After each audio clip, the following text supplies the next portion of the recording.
Ben alors Moussaillon, c'est quoi ça? Tu fais du bateau et tu connais pas les champs de marins? Il serait temps de t'inquiéter.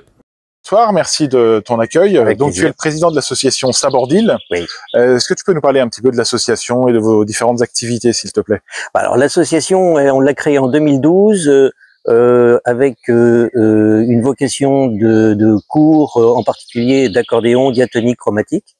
Hein, et puis une école de chant qui s'appelait de façon un peu pompeuse au départ école de chant de Haute-Bretagne et qui s'est concrétisée en 2016 par la création d'un groupe de chant marin qui s'appelle Sabordil et qui aujourd'hui est presque l'activité principale avec des animations, des concerts, des participations à des festivals et à titre personnel, parce que je dirige ce groupe, je l'ai créé et une grande satisfaction. Alors tu nous parles justement des champs marins. Est-ce qu'on sait dater à quand remontent les plus anciens champs marins? Il y a des champs marins qui datent et qui ont été exportés au Québec, à la conquête du Québec. Alors, je ne saurais plus donner une date comme ça approximative, mais c'est Louis XIV, c'est dans ces périodes-là où les premiers champs marins remontent. Il y en a certainement d'autres avant, mais les plus couramment repris, réutilisés, ça date de cette époque-là et jusqu'à nos jours où il y a encore des créations aujourd'hui. Et est-ce qu'on sait dire sur quelle mer on trouve le plus de champs marins d'une façon générale? Ah, alors là on va être un petit peu chauvin, mais on a eu nos meilleurs ennemis qui ont été les Anglais pendant très longtemps. Donc les champs marins français, anglais sont très prégnants. Maintenant il y a des champs marins hollandais, il y a des champs marins italiens, espagnols, il y a des champs marins américains, beaucoup, mais qui sont légèrement postérieurs parce que évidemment l'Amérique s'est développée après le grand boom de la colonisation et des voies maritimes françaises en particulier. Et au-delà des langues utilisées pour ces champs marins, est-ce qu'on peut identifier différents types ou différentes grandes familles de champs marins? Alors oui, il y a diverses façons de les cataloguer. Il y a d'abord la nature du chant, à savoir il y a les chants de travail qui sont faits pour cadencer un effort, pour un travail bien précis. Donc il y a les chants à virer au guindeau, les chants à hisser, les chants à déhaler, les chants à ramer, vous voyez, hein, il y a un certain nombre de choses comme ça qui sont des travaux qui sont très précis, avec des chants qui sont adaptés à ces efforts-là. Après, il y a des chants de détente, puisque quand le calme était là et que les marins n'avaient rien à faire, c'était rare, mais ça arrivait. Ben, ils allaient sur le gaillard d'avant, et puis ils chantaient, ils dansaient avec les quelques instruments qu'ils avaient le droit d'embarquer. Ça fait un peu rire souvent quand je le raconte, mais les marins, ça dansait entre eux, hein, il n'y avait pas de femmes sur les bateaux. Alors c'était des rondes à 3 pas, c'est des trucs où on prend pas beaucoup de place parce qu'il n'y avait pas beaucoup de place sur le gaillard d'avant. C'était l'endroit où on avait le droit de fumer aussi, le seul endroit où on avait le droit de fumer, avec quelqu'un qui tenait la mèche allumée pour pouvoir fumer. Il y a les chants de port, hein, des chants qui étaient repris après dans les églises sur les thèmes des chants marins. Donc j'en passe encore, hein, des chants. Donc par catégorie. Et puis après, il y a des créations plus récentes qui ont trait à la mer, c'est ce qu'on pourrait appeler des chants de mer, quoi, maintenant. Hein. Après, par pays, il y a des tonalités, il y a des aspects qui les caractérisent. Les chants français sont un petit peu moins harmonisés que les chants anglais, qui sont assez fouillés. Les Anglais sont assez forts sur le plan de la voix. Les chants américains ont pris leur style avec des inspirations, on va dire, américaines. Un chant marin de Méditerranée chanté à 7, on le reconnaît très vite parce que c'est pas comme un chant breton. Hein. Les chants bretons, les chants normands vont être dans la même inspiration, ainsi que les chants flamands, mais dès qu'on descend sur Bayonne ou dès qu'on descend sur la Méditerranée, on a des choses qui sont plus enlevées, qui sont plus en rapport avec les danses qu'il y avait déjà à l'époque dans ces régions-là. Donc les chants marins avaient une vraie utilité, j'allais dire mécanique, à bord des bateaux, avant que de naître une utilité de loisir. Au départ, oui. Quand vous prenez par exemple les chants à déhaler, Alors, pour ceux qui ne savent pas, un bateau à voile, ça venait pas jusqu'au quai. Ah, il n'y avait pas le petit moteur annexe qui permettait de... Donc, on amenait le bateau le plus près possible. Et puis ensuite, avec des cordages, à partir du quai, on déhalait le bateau. C'était souvent les femmes, les enfants, les hommes qui étaient trop vieux pour prendre la mer qui faisaient ça pour quelques pièces. Hein.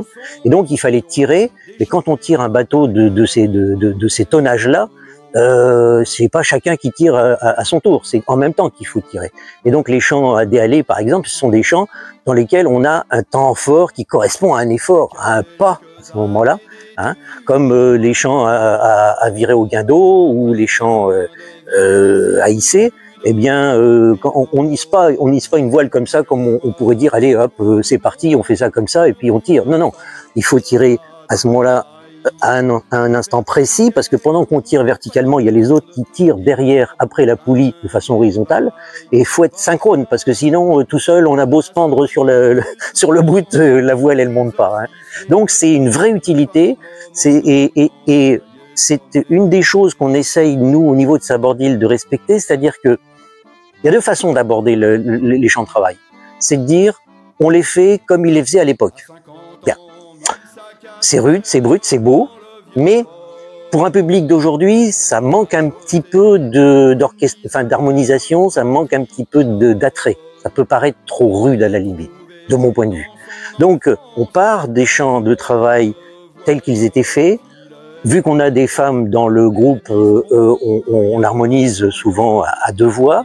Et puis on essaye d'y mettre des variations, des caractères un petit peu plus modernes, pour essayer d'allier la tradition avec quelque chose qui soit intéressant pour le public d'aujourd'hui. Voilà. Et est-ce qu'on arrive encore aujourd'hui à inventer du champ marin? Alors pour le travail, non, tout simplement parce que les manœuvres existent quasiment plus. Hein. On était à l'Armada de Rouen, ces grands bateaux, il en existe encore, fort heureusement.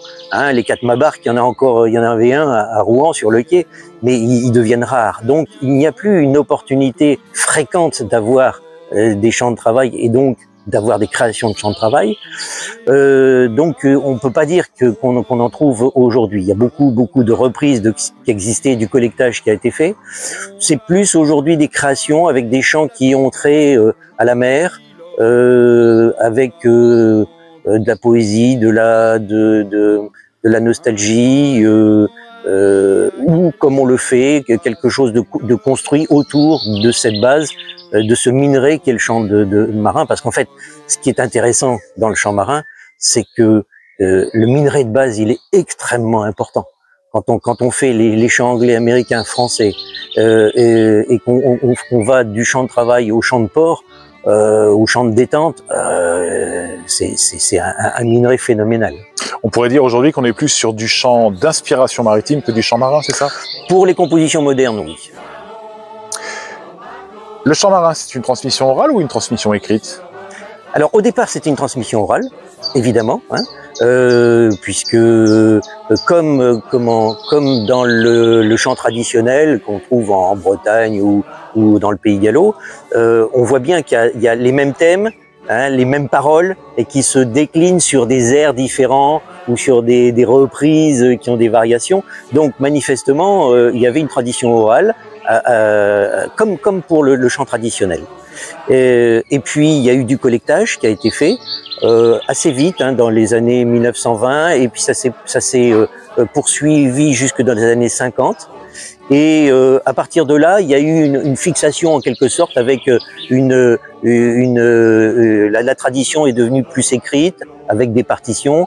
Et aujourd'hui, il suffit de taper sur Internet pour retrouver un très grand nombre de chants qui sont sous forme de partitions et qui ont été mémorisés.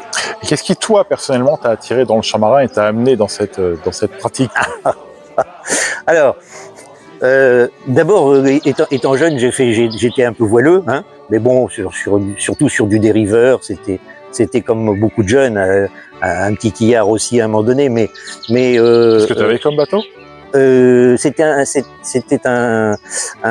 semi-quillard, une dérive qui descendait. D'accord. Hein, d'accord. Puis après du 5-5, du 4-20, enfin les trucs classiques, on va dire. Je sais pas si ça se fait toujours d'ailleurs. Si, toujours, d'accord. Et puis ben le travail m'a emmené loin de la mer, donc ben il a fallu abandonner les envies de grand large et les envies d'embrun. Et je revenais en vacances, il y a bien une trentaine d'années, je revenais à Erquy en vacances, en famille. Et puis un soir, j'assiste à un concert de gens qui sont devenus des gens qu'on connaît bien maintenant, d'un groupe normand qui s'appelle Sangug. Et j'ai été fasciné et je me suis dit quand je serai grand, je ferai ça. Voilà, et 30 ans après, un peu aussi comment dire, à l'arrivée de la retraite, hein, on va dire 4-5 ans avant l'arrivée de la retraite, bon ben on s'est lancé, on a créé notre groupe, on était 4 au départ, 6, 8, et puis on est 30 maintenant dans ce groupe, et puis ben ça prend presque tout mon temps. Et c'est donc ici à Saint-Germain-sur-Île que vous vous retrouvez régulièrement pour répéter et pour préparer le festival qui aura lieu le 1er juillet prochain. Absolument. Alors pour une raison simple, c'est que chez moi dans ma propriété, j'ai consacré un local d'une petite centaine de mètres carrés pour pouvoir faire toutes ces répétitions et pouvoir abriter en quelque sorte notre association. Hein, et voilà. Et donc ici, avec l'équipe, une équipe vraiment qui est extraordinaire parce que ça soit les hommes ou les femmes, il y a une super entente et c'est vraiment une grande source de satisfaction. L'année dernière, on a participé au festival de chant marin de Saint-Val-la-Hougue dans le Cotentin et dans le fort Vauban, hein, avec Serge Le Bruntel qui est un copain. Et on s'est dit, quand même, s'ils arrivent à le faire, un truc aussi sympa, il faut qu'on fasse quelque chose. Et on a l'opportunité d'avoir accès au château de Saint-Germain-sur-Île, qui est un château privé, mais qui nous est ouvert pour l'occasion. Dans les communs, c'est quelque chose de fermé, c'est quelque chose ça date du 16e, 17e, c'est super. Et ça nous permet d'avoir le site pour organiser ça.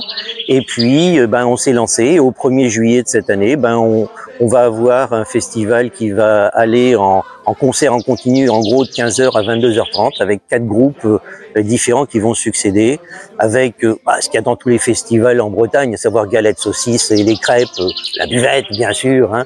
Et puis en même temps, pour que les gens, entre les changements de plateau, puissent avoir de l'agrément, on a ce qu'on appelle maintenant pompeusement un village artisan, avec tourneur sur bois, sculpture sur fer, fabrication de bijoux, artisanal bien sûr, miel, fromage bio, et dans la chapelle du château, qui est classée, bien sûr monument historique, il va y avoir une expo photo sur le thème mer et nature, et les photos d'animaux. Et tout ça donc l'après-midi du 1er juillet prochain. Voilà. Alors ça commence à 15h et ça se terminera dans la nuit. Il y a un fixe et l'ensemble de marins répondent. Nous, on fait ça, et à un moment donné, au milieu du champ, on passe avec une voix de fille, une voix d'homme, et une contraction des paroles de façon à faire des balancements et des compensations.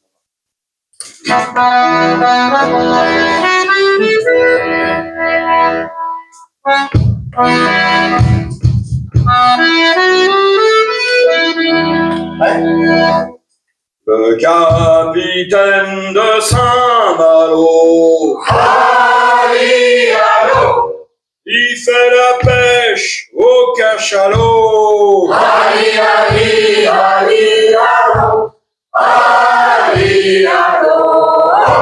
Il donne la goutte à ses matelots.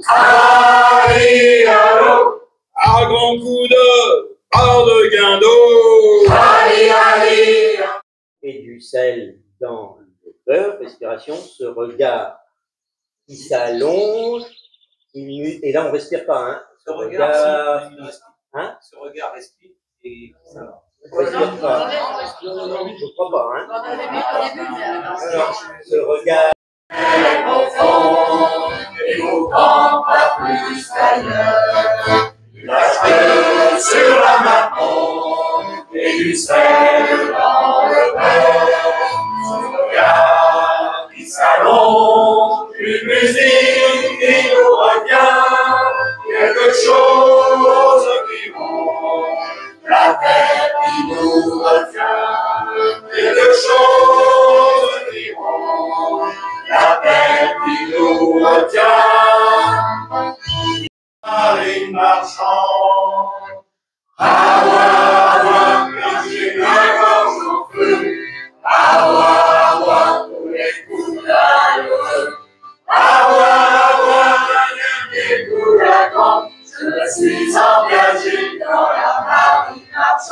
et je suis engagé dans la marine.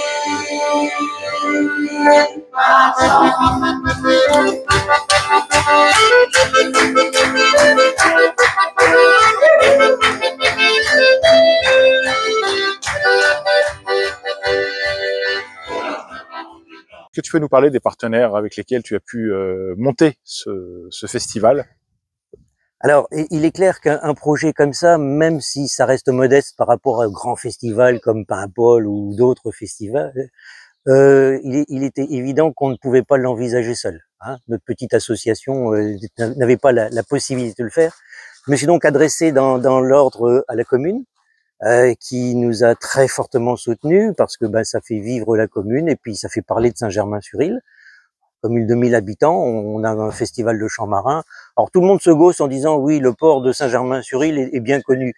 Il n'empêche qu'on est sur le bord du canal de l'île à Rance et qu'on a des bateliers qui passaient quand même pendant toute une période. Ça a été une très très grosse circulation maritime et on peut rejoindre la mer à partir d'ici. Donc voilà, on y tient quand même. Donc il y a eu la commune, il y a le département que nous remercions aussi parce qu'ils nous ont très très fortement soutenus. Le Crédit Mutuel de Bretagne, France Bleu Armorique qui nous ont aussi soutenus. Et donc, grâce à ces principaux partenaires, plus quelques autres opérateurs de la région qui nous ont donné des coups de main pour les transports, pour différents bricoles, on a réussi à monter ce projet qui, je l'espère, sera un succès si les gens viennent nous voir, bien sûr. Vous attendez combien de personnes? Là, j'ai pas de boule de cristal, mais on peut très bien avoir 600, 700 personnes. C'est une chose qui est envisageable sans problème. On a la capacité de les recevoir. On a les capacités de les nourrir et de les abreuver. Maintenant, je sais que j'ai reçu des mails de gens du Morbihan qui demandent s'ils peuvent venir en camping-car parce que faire l'aller-retour c'est pas possible. Donc il y a aucun souci pour dormir sur place. Donc je pense qu'on aura du monde qui viendra d'assez loin parce que les chants marins c'est un public très particulier, très spécifique. Et puis que l'affiche est quand même drôlement intéressante parce que on a quand même des groupes qui valent la peine. Il y a le groupe que j'ai créé qui s'appelle Sabordil, qui ouvre le festival. Ensuite, il y a nos amis de Vent debout qui viennent de Saint-Brieuc, qui eux aussi sont très très connus, ils vont à l'international aussi. Le groupe Sans Escale, qui est un groupe de Paimpol, dans lequel je suis accordéoniste, voilà. Et puis pour terminer la soirée, un groupe que personnellement j'adore, qui s'appelle les Fins de siècle, qui sont de Caen, qui viennent de Caen, qui nous font la gentillesse de venir parce qu'ils font l'effort de se déplacer et qui sont extraordinaires parce qu'ils font de la composition, des reprises et ils sont en costume, ils sont comédiens, ils bougent sur scène. C'est une grande leçon de spectacle qu'ils nous donnent à chaque fois. Et là, je conseille vraiment aux gens de venir les voir tous les groupes bien sûr, mais Fin de siècle aussi pour les découvrir. Ils sont pas très connus dans le monde du chant marin et c'est dommage parce que franchement, ça pète. Et c'est donc l'intégralité du domaine du château de Saint-Germain-sur-Île qui serait mis à la disposition du festival pour le 1er juillet à partir de 15h.